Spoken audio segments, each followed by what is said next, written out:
मैंने खबरदार किया था तुम्हें। मेरे पास कहने के लिए कुछ नहीं बचा अम्मी। तुम्हें क्या लगता था किसी को नहीं पता चलेगा?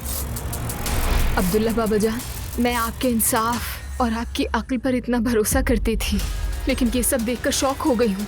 आप नूर आपा को उन्हीं की जिंदगी का फैसला करने का मौका नहीं दे रहे।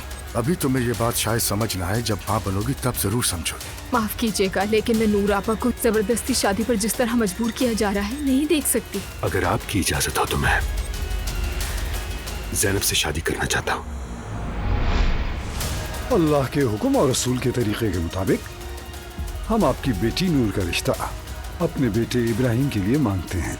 हम सब के लिए ये रिश्ता मुबारक हो। सच में तुम्हारी बहुत याद आ रही है मुझे। बाबा ने अभी अभी मेरा रिश्ता अपने दोस्त के बेटे के साथ तय कर दिया। नूर फातिमा की शादी हो रही है। नूर आपा का रिश्ता पक्का हो गया? वो लोग रिश्ता मांगने के लिए ही आए थे और तुम बस बैठे देखते रहे। तुम बदतमीजी करने लगी हो यार। रूहान, ये क्या हाल बनाया हुआ है? बस करो यार, मैंने तुमसे कहा था कि सबका एंड यही होना है। मोहब्बत को अपनी आंखों के सामने किसी और के साथ रुखसत होते हुए देखता रहूं। नूर को भगा ले जाओगे क्या वहां से? हाँ, मैं ऐसे ही करूंगा।